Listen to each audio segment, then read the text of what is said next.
Pablo López Fiorito, director de Ibarómetro, bienvenido a La Señal. Gracias, Gabriel. Un placer tenerte aquí.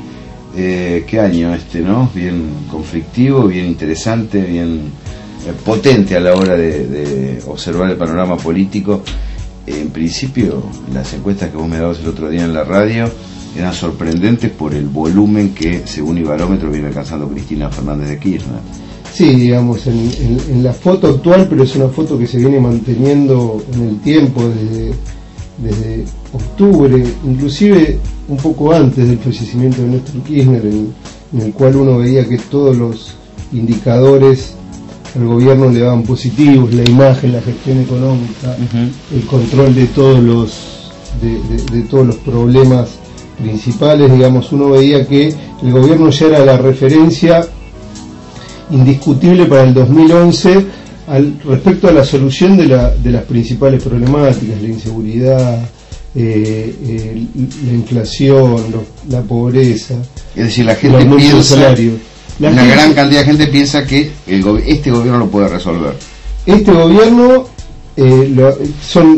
y en particular la persona de Cristina Fernández de Kirchner puede resolver mejor esas problemáticas. O sea, no solamente en la intención de voto uno puede ver el potencial que el gobierno tiene para las elecciones de octubre del 2011, sino también en la resolución de las distintas problemáticas que son las principales para los argentinos. Está, por decirlo de algún modo, Cristina Fernández de Kirchner en primer lugar, y muy por debajo, casi inclusive distribuido de la misma forma que en la intención de voto, el resto de los candidatos. ¿A cuánto está el inmediato perseguidor? No, el inmediato perseguidor,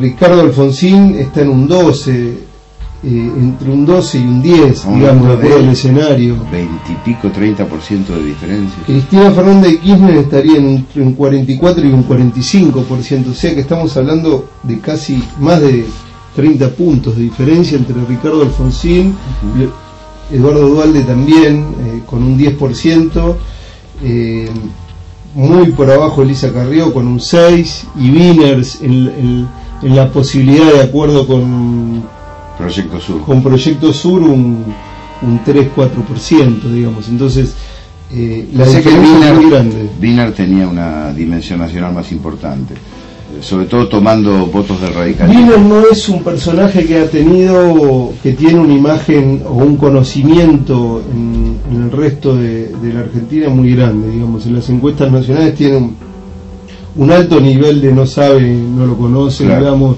hablando de los 30, 40 puntos, clase, que para un gobernador es bastante alto, digamos. No para un gobernador de una provincia central, digamos, ¿no? Como en Santa Fe, Córdoba, digamos, las provincias, Buenos Aires, las provincias centrales, quizá los gobernadores tendrían que tener un nivel de conocimiento que Wiener no tiene, digamos, con lo cual claramente no se expone en su intención de voto. No sé si han medido, pero es así el caso de Scioli a nivel nacional. Después pasamos a provincia.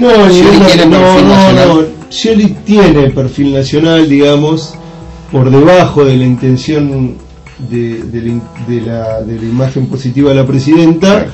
Pero con una imagen positiva alta, con un perfil nacional, con un nivel de no sabe un 10%, que es normal, nivel que no sabe, no lo conoce, un 10%, o sea que en ese marco Scioli está dentro de los liderazgos nacionales. Qué cambio, ¿no? Desde aquella elección, aquella derrota en provincia de Buenos Aires, aquel empate nacional que se observó, hasta este presente. ¿Qué hizo el gobierno para revertir de tal modo el gobierno desde esa derrota electoral, digo, derrota en el sentido de lo que se esperaba, realidad, claro. De lo que se esperaba, digamos, no en términos numéricos, sino de lo que se esperaba. Hubo una luz a favor del oficialismo. Ha cambiado bastantes cuestiones, digamos, la asignación universal, la ley de medios, digamos, ha propuesto una cantidad o un paquete de medidas que han... La FJP, la estatización de las AFJP, ha propuesto una cantidad de medidas contenedoras seguramente de lo que los argentinos esperaban, digamos. Y después también los argentinos se han encontrado con un país relativamente estable, con algunos desajustes de precios, pero un mundo que se cae a pedazos. Entonces, en esa comparación realista, más allá de lo que se suele decir en algunos medios muy grandes, digamos, después uno se contrasta con la realidad, y también se ven, imagino, los esfuerzos del gobierno por algunas de las principales problemáticas, como es el tema del desajuste de precios o la inflación. Sí. Ha visto cómo el gobierno ha intentado, a partir del mercado central, a partir de carne para todos, a partir del tema de la merluza, a partir de un montón de medidas, controlar, por decir de algún modo, el tema de los precios. O sea, ha visto un gobierno activo. De todas maneras hay insuficiencia, ¿no?, en ese movimiento, en el tema precios, pero también relacionado, algo de lo que no se habla, un esquema impositivo regresivo, carga fuerte sobre el consumidor y el pequeño comerciante. Eso creo que es uno de los desafíos para ver, porque... Sí, también está la ley de entidades financieras, digamos, como hay un montón de cuestiones por ahí que quedan pendientes. Creo que ese pasaje o esa expectativa de las cuestiones que quedan pendientes están puestas por decirlo así, en el oficialismo y no en la oposición. Y ahí vamos, ¿no?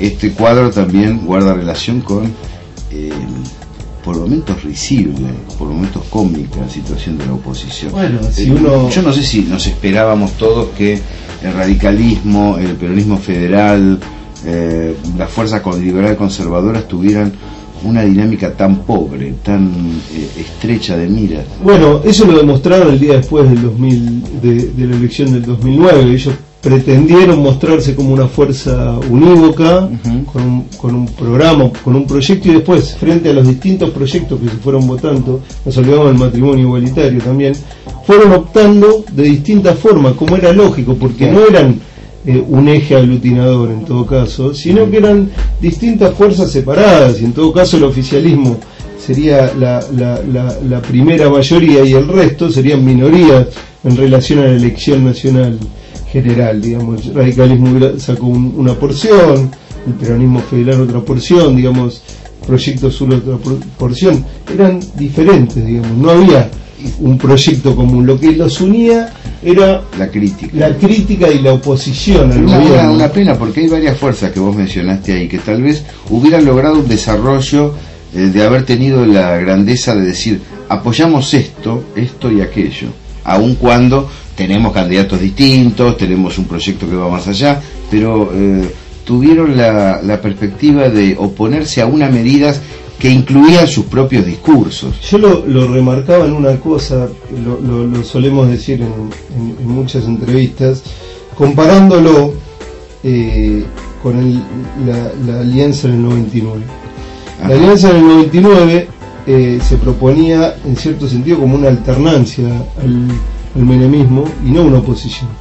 ¿Por qué digo una alternancia? Porque la alianza no pretendía tocar la convertibilidad, el eje del problema, de hecho terminó teniendo Cavallo como ministro, claro, igual que... De hecho terminó teniendo muchos de los representantes de aquellos que habían defendido la convertibilidad, los terminó teniendo. Entonces, también porque quizá el pueblo argentino no quería un cambio abrupto y quería así un cambio en la institucionalidad que le proponía el menemismo, digamos.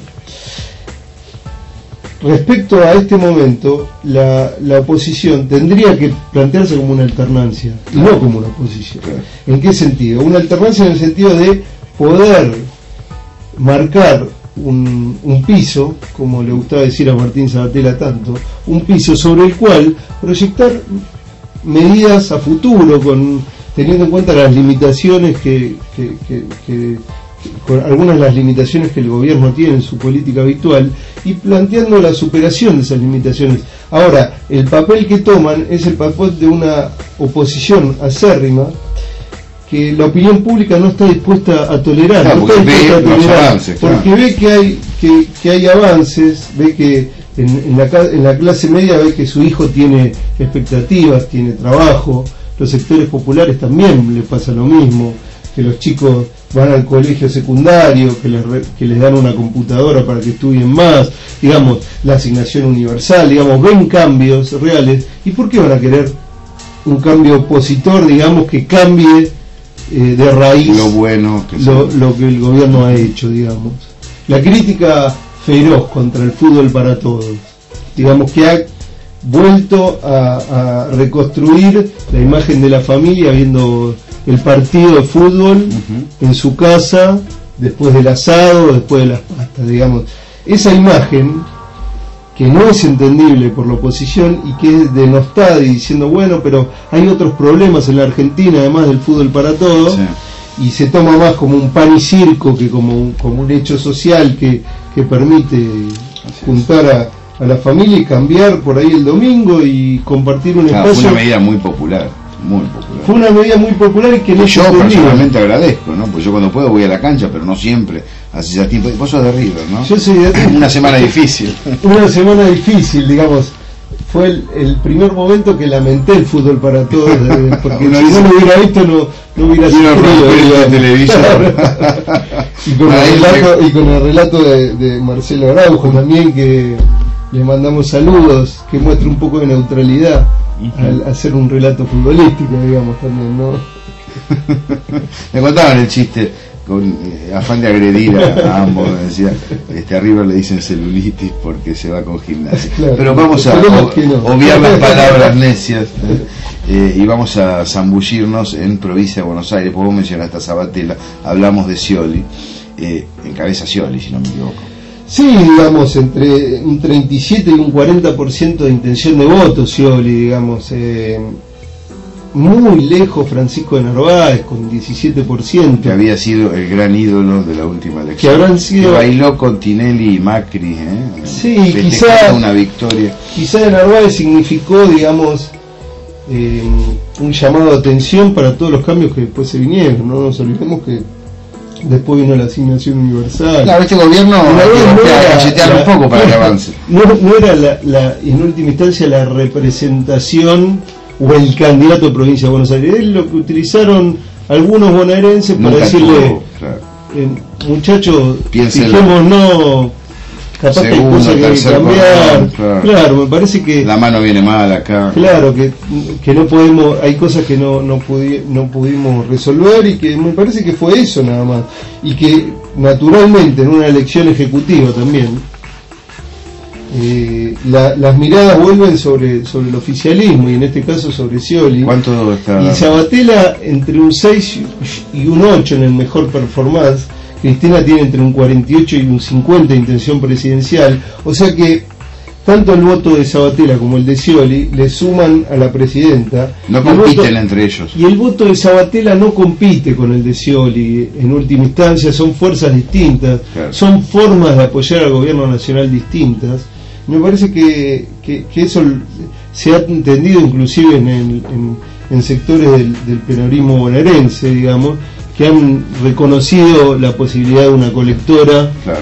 en términos generales, claro, centro izquierda, como para plantear una que le suba a la presidenta, y que no pone en juego la reelección de Daniel Scioli, digamos, en la provincia de Buenos Aires. Y después de ellos dos, fuerzas reales, después de ellos dos, Margarita Stolbizer mucho más abajo, con un 6% por debajo de Sabatella, digamos, y después un otro, si uno sabe, digamos, pero digamos se perfila claramente en la realidad Daniel Scioli para ser futuro gobernador de la provincia de Buenos Aires. No sé, esto es una discusión muy extensa y tiene muchas hipótesis, pero se me ocurre que este debilitamiento estructural del radicalismo, no relevado por otra fuerza aún, no es lo mejor para la democracia, ¿no?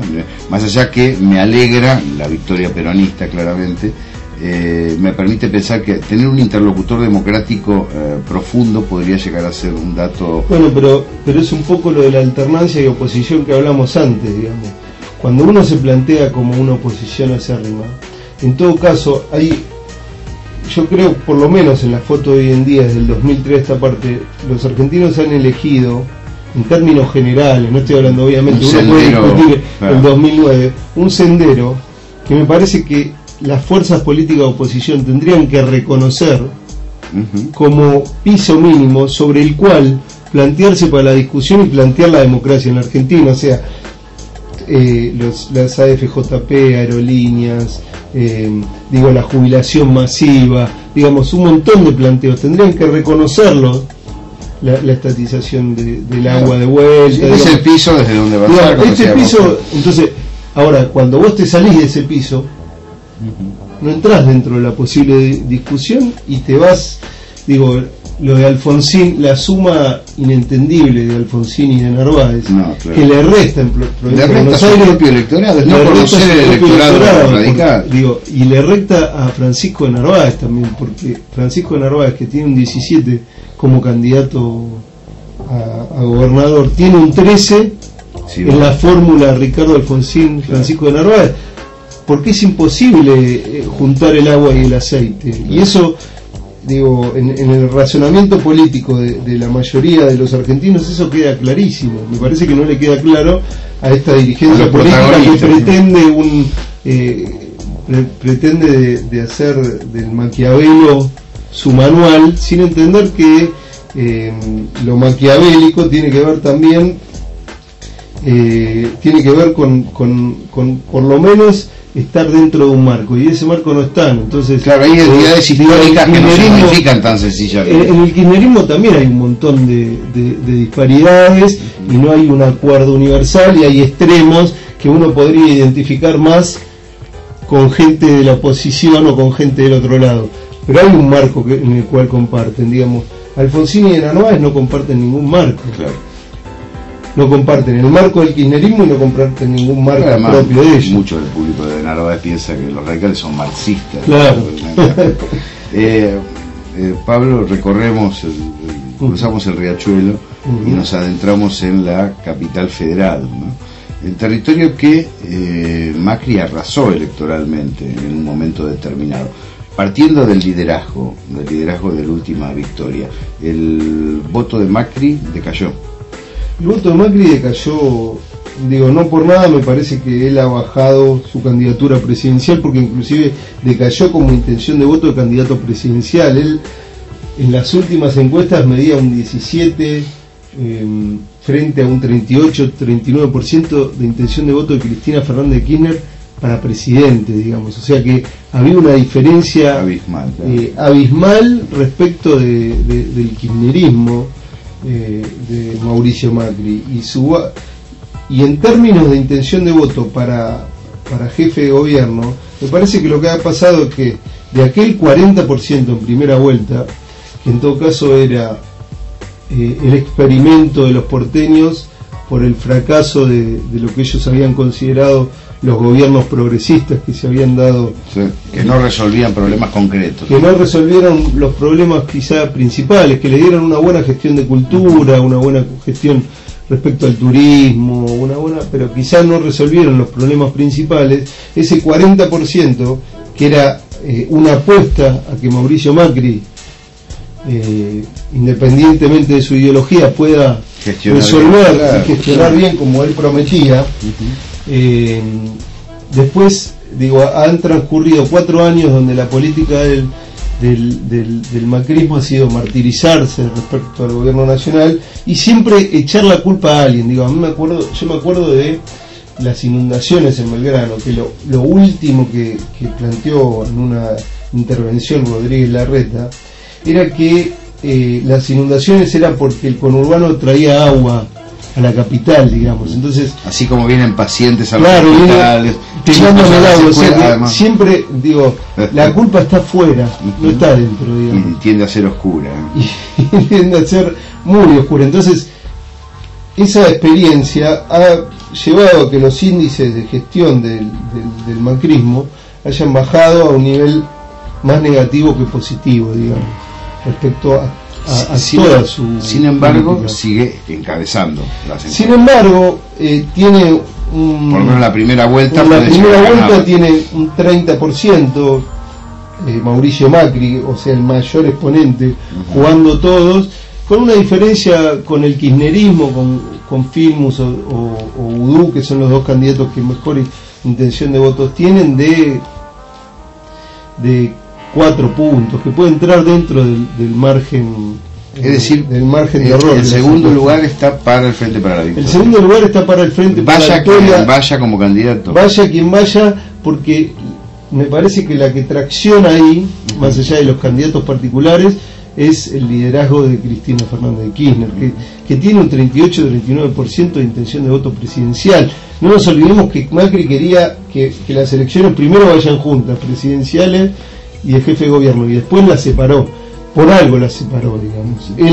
Él tenía los mismos números que yo te estoy mostrando ahora. Claro. Era clarísimo que en una elección conjunta era muy difícil al PRO, al candidato del PRO, ganar para jefe de gobierno, digamos. Pero en segunda vuelta la situación, por decirlo así, muestra al revés de lo que mostró en la segunda vuelta del 2007, digamos. En este caso el kirchnerismo en el inmediato cuenta con un 41% y un 37% para el macrismo.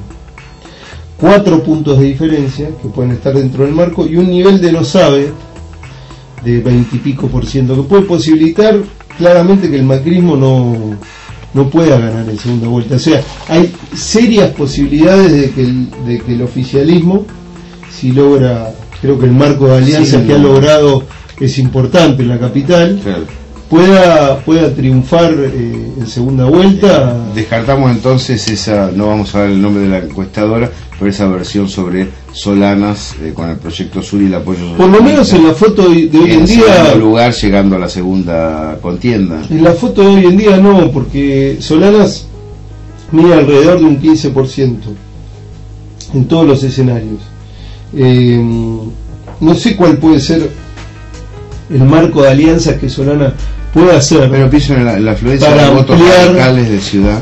Para ampliar, bueno, hay que ver los votos radicales cómo juegan. También está Ensoro, digamos, que podría capitalizar algunos votos radicales. El perfil y tiene menos. También está López Murphy, digamos, para canalizar el voto radical, y Silvina Giudice, que también va a ir. O sea que el voto radical no podría concentrarse sobre uno, me parece, ¿no? Porque claro, también hay voto radical que va a ir a Macri. Sí, hay que ver. Yo creo que el marco de alianzas que ha elegido Pino es un marco de alianza de centro-izquierda, tirando a la izquierda, digamos, las últimas alianzas, y hay que ver si eso le posibilita ampliar su electorado, y si es la expectativa que había en el 2009, digamos. Claro. La expectativa del 2009, la gente quería eso, cambio, ¿no? Quería castigar al macrismo también, por decirlo de algún modo, pero mejorar. Y no veía en el frente para la victoria en última instancia ese castigo y esa energía. Tal cual. Entonces utilizó a Pino Solanas, claro, para golpear. Y el discurso de Pino Solanas, como no tiene mucho que ver con la ciudad, petróleo, trenes, digamos, no tiene mucho que ver con la ciudad. Que son temas importantes, que no habría que dejar de tocar, ¿eh? Que son temas importantes que hay que discutir también. Uno descubre un yacimiento y dice, ¿quién se lo queda? Claro, bueno. Además, ¿cómo se rearticula la red ferroviaria en la República Argentina? Esos debates hay que dar. Esas son discusiones seguramente válidas, pero en una campaña de capital no tiene nada que ver. Me parece que es limitado. Intuís entonces que el Frente para la Victoria en la segunda vuelta va a dar una batalla fuerte y puede llegar a desbancar a Macri. Y que yo creo, por ejemplo, en el caso de ¿qué va a hacer Proyecto Sur con sus votos? El votante de abajo tiene ¿a quién van a votar los votantes de Proyecto Sur? ¿Van a votar a Macri de vuelta? Votar a Macri sería disparatado. Quizá algunos son ex votantes de Macri, pero lo que digo es, ¿van a darle otra oportunidad a Macri? Digo, esa es la pregunta. ¿Están dispuestos a darle otra oportunidad a Macri después de lo complejo que ha sido? Porque acá no es solamente señalar con el dedo una postura ideológica que siempre está marcada en el macrismo, sino una gestión, serios problemas de gestión, digamos, en lo social, en los hospitales, en las escuelas, digamos. Claro, lo que venía a solucionar no lo fue a resolver. Todo lo que venía a solucionar no lo fue a resolver. Y por otro lado, problemas en la gestión, en las contrataciones, en las licitaciones. Bueno, hay una serie de problemáticas vinculadas con lo social, con la administración de lo público, que hacen que los porteños elijan o intenten elegir una cosa distinta. Yo digo, la reflexión que me cabe final y que me parece que es interesante por esto de que candidatos se suben y se bajan por las encuestas. Me parece que acá la encuesta es una foto y en todo caso después viene la política y viene la campaña, claro. Y hay que empezar a reivindicar de vuelta el poder de la campaña, la acción militante, y el intentar convencer políticamente a otros sectores. O sea que la foto de la encuesta puede cambiar de acuerdo a la campaña y a la política que lleva adelante los candidatos. Pablo, te agradezco mucho, y te hago una pregunta final, sin datos, porque bueno, para esto no hay que hacer una encuesta, sino qué pensás vos personalmente. Es parte de un debate. ¿Se presenta Cristina Fernández de Kirchner como candidata a presidente? Bueno, es una de las cuestiones, una de las hipótesis que estamos manejando nosotros, digamos, todavía no hay mediciones, pero creemos que por el liderazgo que está teniendo Cristina Fernández de Kirchner hoy en día, tiene hasta inclusive la posibilidad de no presentarse, de marcar algún candidato como continuidad y que ese candidato gane por el oficialismo, digamos. No, de marcar, digo, puede ser Scioli o puede ser además cualquiera. Yo creo que el problema de Scioli es que ha quedado... Puede ser cualquier candidato del Frente para la Victoria, sí, con cierto perfil nacional. Creo que sí. Es importante eso que decir, porque se abre el juego. Creo que sí, pero creo que no necesita ni de Scioli para hacer eso, pese a que Scioli pueda ser uno de los elegidos. Creo que puede elegir a algún gobernador de provincia, alguno de los ministros, creo que puede elegir, alguno de los candidatos, obviamente que con algún perfil, digamos, no muy desgastado, pero digamos, seguramente si ella, y que en el oficialismo uno puede ver, digamos, puede seleccionar a alguno de ellos y creo que y ella quedarse como jefa general del movimiento. Es importante los datos, cualquier candidato bien elegido, claro, podría dar el perfil nacional buscado. Pablo López Fiorito y Barómetro, muchas gracias. No, gracias a vos por el espacio. Así cerramos esta entrevista de hoy y la cerramos agradeciendo a la gente de Barómetro y sobre otro tema, el zapatazo habitual de todas las semanas, en este caso para el coprocedo, ¿no? En el bosque hay que comprar entrada general, no puede ser que se prohíba el acceso del público a 60 y 118. Un saludo para todos, gracias por estar en la señal.